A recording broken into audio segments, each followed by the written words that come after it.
भय मेरी विजय का या संदेह अर्जुन के कौशल पर?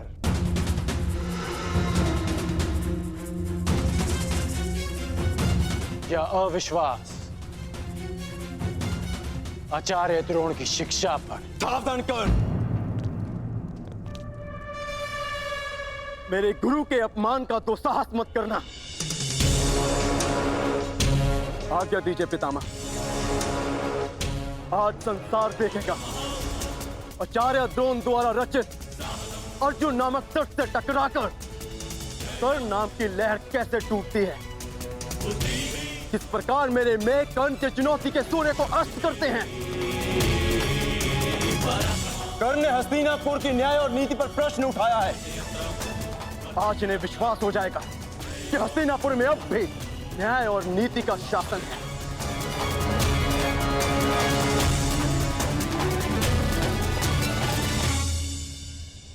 हस्तिनापुर के न्याय और नीति से बहुत पुराना परिचय है मेरा।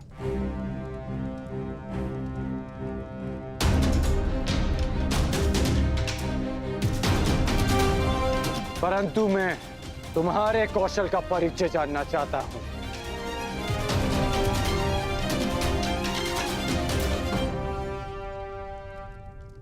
महाराज, युवराज चयन के नियम के अनुसार द्वंद के विजेता को युवराज बनना था, और यदि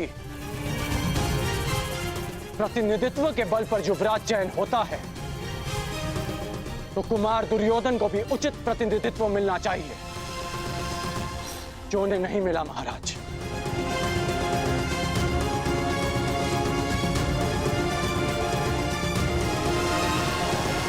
यदि अर्जुन कुमार युधिष्ठिर की ओर से द्वंद कर सकता है तो मैं भी कुमार दुर्योधन का प्रतिनिधित्व करूंगा।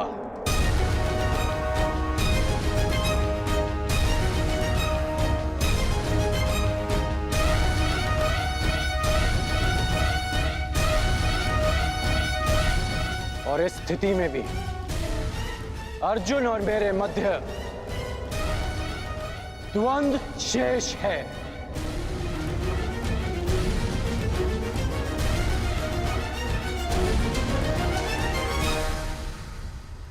इसे कहते हैं सीधे पांव 12। एक ही पासे में खेल पलट दिया। हाँ, एक ही पासे में। तुम पे भरोसा करके मैंने भूल नहीं की थी कर्ण। यदि पितामह का आदेश हो तो अर्जुन के कौशल के साथ साथ यमराज का भी परिचय हो जाएगा कर्ण। भीम, प्रतीत होता है कि रंगभूमि में मिली हार को अब तक बचा नहीं पाए हो तुम। कहो तो हम भी एक और द्वंद्व कर लें। मेरा भी निवेदन है कि अर्जुन को द्वंद्व की आज्ञा दी जाए पितामह।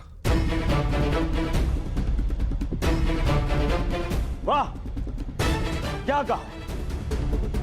पहली बार भीम ने ऐसा कुछ कहा है जिसके मैं भी पक्ष में हूं।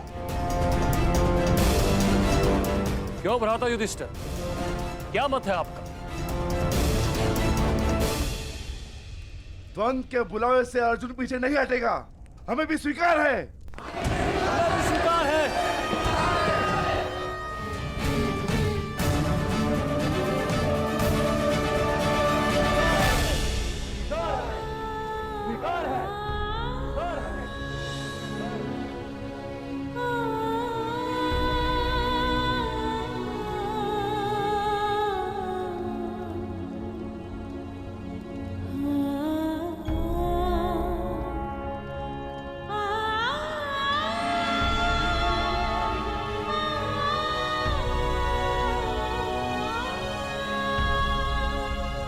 परंतु मुझे स्वीकार नहीं।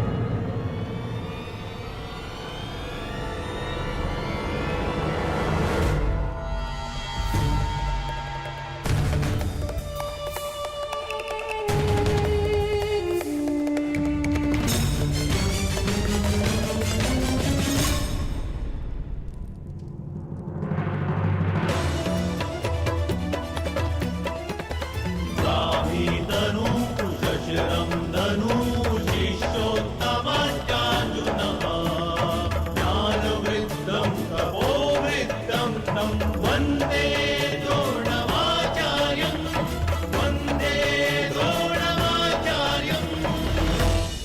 सभा में विलंब से आने के लिए क्षमा प्रार्थी हूं महाराज। मेरे शिष्यों में से सर्वश्रेष्ठ योद्धा कौन होगा, इसका चयन केवल मेरे अधिकार क्षेत्र में आता है महाराज, केवल मेरे।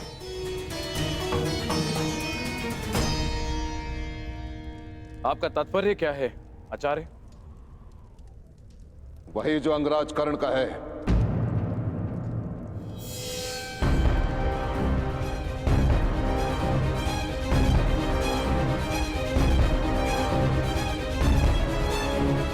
यदि सर्वश्रेष्ठ योद्धा का चयन युद्ध भूमि है तो युद्ध भूमि मैं दूंगा।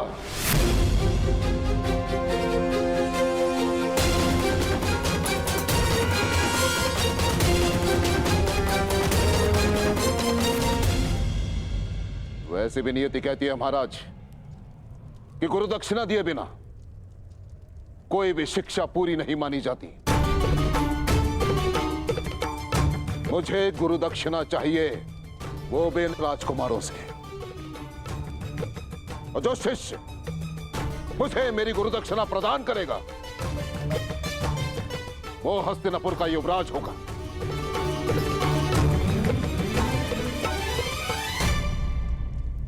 आचार्य, कहीं इस दक्षिणा का अर्थ भी वही तो नहीं जिसके कारण एकलव्य का अंगूठा छीना था आपने? मुझे तो केवल शंका है कि ये परीक्षा भी उसी शिष्य के लिए तो नहीं जिसे आप सर्वश्रेष्ठ मान चुके हैं।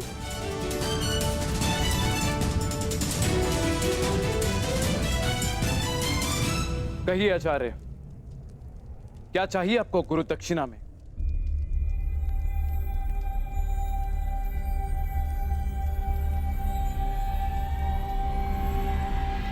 पांचाल नरेश द्रुपद।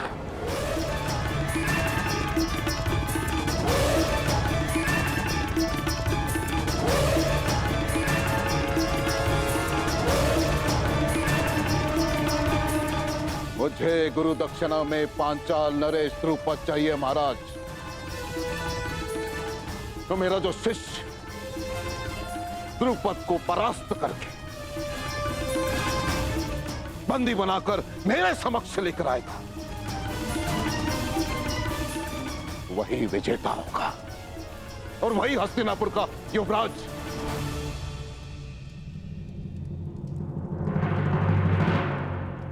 ये कैसी गुरु दक्षिणा है आचार्य? आप जानते हैं कि पांचाल नरेश द्रुपद कितने शक्तिशाली हैं। उनकी सेना अपराजय है आचार्य। योद्धाओं में वट वृक्ष के समान है वो। तो मेरे शिष्यों को बलपूर्वक उस वृक्ष को उखाड़ कर फेंकना होगा महाराज। अपने गदा के प्रहार से पांचाल के दुर्ग की नींव हिलानी होगी। अपने बाणों की वर्षा से पांचाल के आकाश को प्रकाशहीन करना होगा। हस्तिनापुर का युवराज केवल वही हो सकता है महाराज जिसके नाम से शत्रु कांपे, जिसके तेज मात्र से हस्तिनापुर को कोई चुनौती ना दे पाए, केवल वो। मैं अपने पुत्रों को मृत्यु के मुख में नहीं भेज सकता। ईश्वर ने मुझे नेत्र नहीं दिए हैं। अब आप चाहते हैं कि मैं अपने पुत्रों के मुख से स्वर भी ना सुन पाऊं? नहीं आचार्य, आप कुछ और गुरु दक्षिणा मांग लीजिए। मैं यहां व्यापार के लिए नहीं, प्रतिकार के लिए आया हूं महाराज। मुझे द्रुपद चाहिए या फिर और कुछ नहीं। और यदि हस्तिनापुर मुझे मेरी गुरु दक्षिणा नहीं दे सकती तो मैं कहीं और ढूंढूंगा उस सर्वश्रेष्ठ योद्धा को जो मेरी गुरु दक्षिणा मुझे प्रदान करे।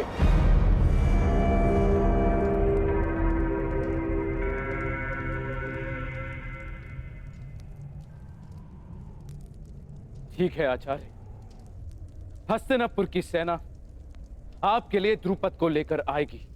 ताकि स्वयं द्रुपद को बंदी बनाकर लेकर आएंगे।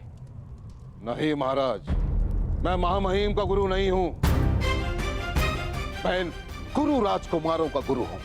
मुझे गुरु दक्षिणा चाहिए तो केवल इन्हीं से चाहिए। परंतु एक बात का स्मरण रहे महाराज, हस्तिनापुर का प्रारंभ केवल वही बन सकता है जो सिंह के साथ युद्ध करे। जिसे हस्तिनापुर के ध्वज में अपना नाम अंकित करना है, उसे सर्वप्रथम पांचाल के ध्वज को झुकाना होगा।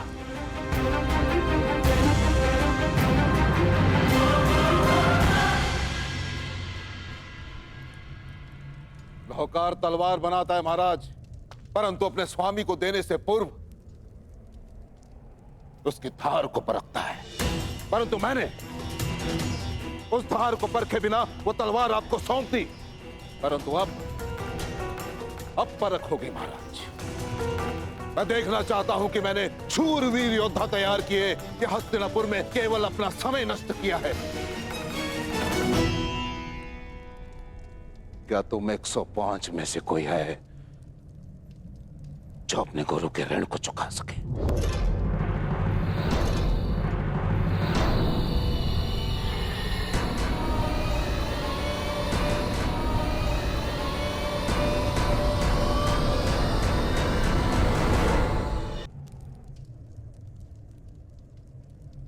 मुझे मेरा उत्तर मिल गया महाराज।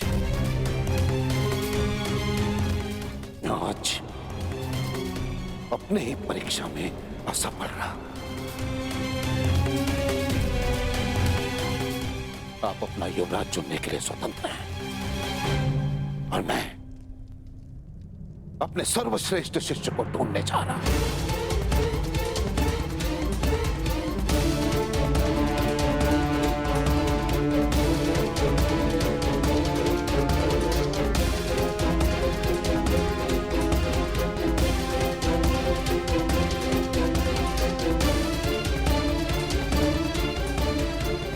गुरुदेव,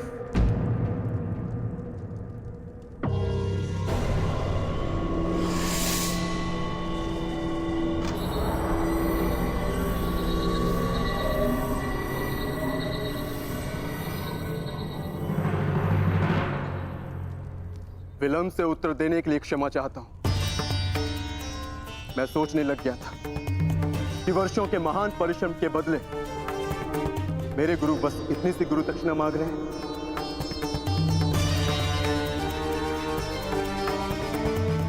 आपने संसार के सर्वश्रेष्ठ योद्धा तैयार किए हैं गुरुदेव, ये मैं सिद्ध करूंगा। मैं पांचाल नरेश को आपके समक्ष लेकर आऊंगा। मैं पांचाल की ध्वजा को आपके चरणों में भेंट करूंगा।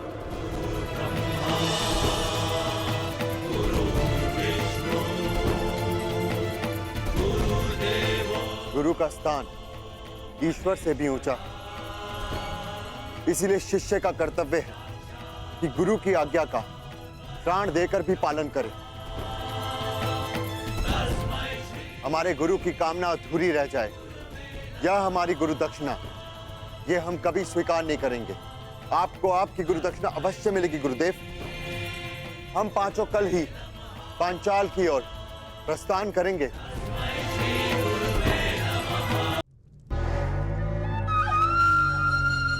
मेरे होने वाले सम्राट।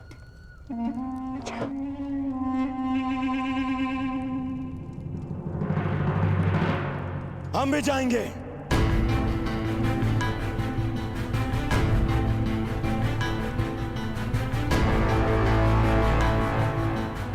पांचाल नरेश को आपके चरणों में लाने के लिए।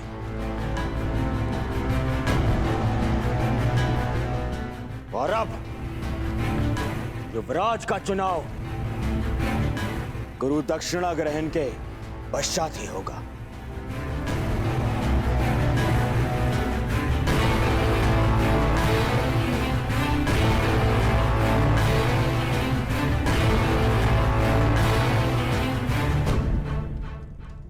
तुम भी हमारे साथ चलोगे मित्रगण, मेरे साथ में।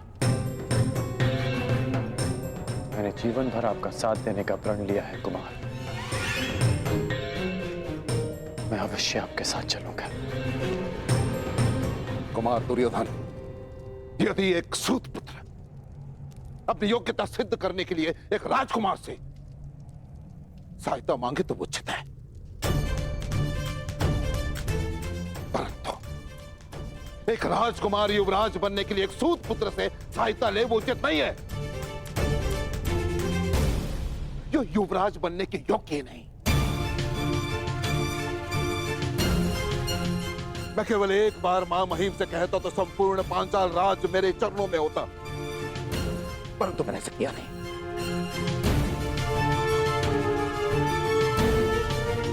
क्योंकि एक योद्धा अपनी शक्ति से अधिकार पाता है, दान में प्रसाद नहीं।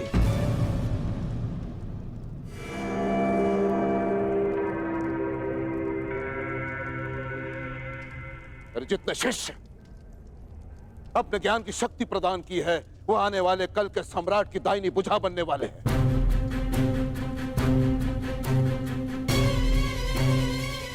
यदि इस भुजा को एक सूत पुत्र के बाहुबल की आवश्यकता पड़ जाए तो मुझे ग्लानि है कि तुम मेरे शिष्य हो।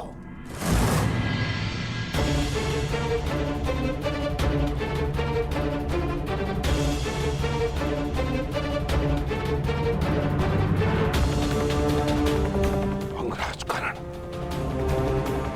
तुम अपने मित्र के सहायता के लिए प्रस्तुत हो, ये तुम्हारा कर्तव्य है। परंतु युवराज पद के इस परीक्षा में तुम सम्मिलित रहे ये तुम्हारा अधिकार नहीं था। ना तो तुम मेरे शिष्य हो और ना ही रंगभूमि के भांति इस बार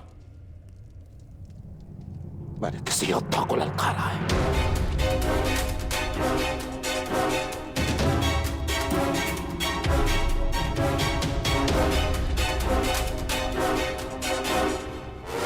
और यदि तुम भारी योद्धा के सहायता के बिना पांचाल नरेश द्रुपद का सामना नहीं कर सकते तो तुम्हें वहां जाने की आवश्यकता नहीं है।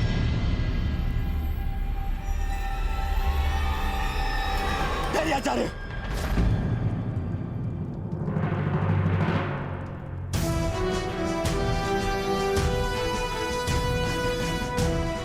आपने ठीक कहा आचार्य। हाँ कर आचार्य, तुम ठीक कह रहे हैं। ये उनके शिष्यों की परीक्षा है, इसलिए मैं दुर्योधन अपने भाइयों के साथ में स्वयं अपने गुरु दक्षिणा का ऋण चुकाने अवश्य जाऊंगा। यदि ऐसा करते हुए मैं वीर गति को भी प्राप्त हुआ तो मेरा सौभाग्य होगा।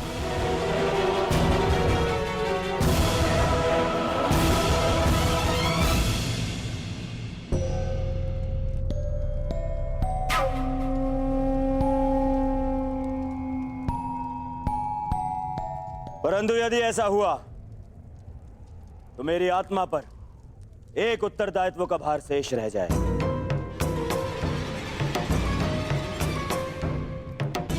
मैंने कर्ण को अंगराज घोषित किया, इसीलिए मेरा निवेदन है कि पांचाल पर आक्रमण से पूर्व मित्र कर्ण का राजाभिषेक कर दिया जाए।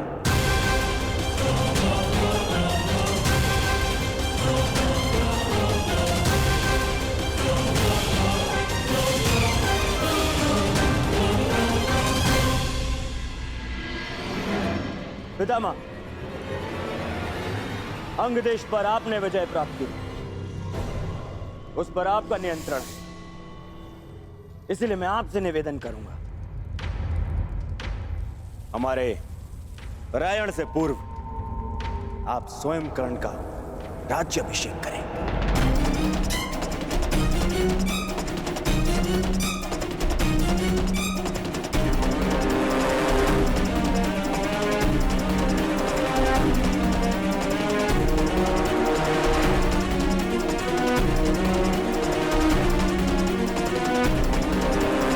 हमारे रायण से पूर्व आप स्वयं कर्ण का राज्याभिषेक करें।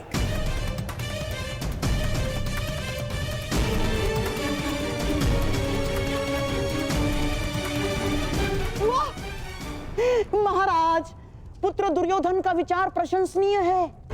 अपने वचन और उत्तरदायित्व का भान रखना महान पुरुषों का लक्षण है महाराज। अब आपने कर्ण को अंगराज घोषित कर दिया, तो वो राज्याभिषेक से वंचित क्यों रहे महाराज? तो यह निश्चित रहा, कल प्रातः काल ही अंगराजकरण का राजाभिषेक किया जाएगा।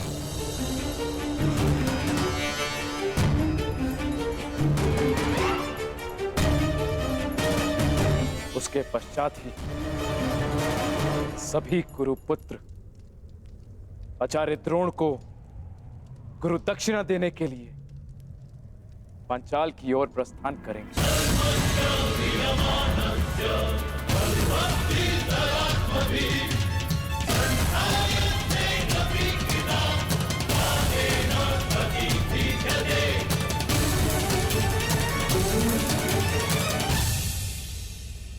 बधाई हो मित्र, तुम भाग्यशाली रहे। मैं तो वर्षों से प्रतीक्षा कर रहा हूं कि कब पिता महाराज का मुकुट मेरे सर पे रखेंगे। अंक का मुकुट भी आप ही का है मित्र, और रही बात युवराज के मुकुट की, तो पांचाल नरेश को पराजित करते ही वो स्वयं आपके शीश पर शोभित हो जाएगा।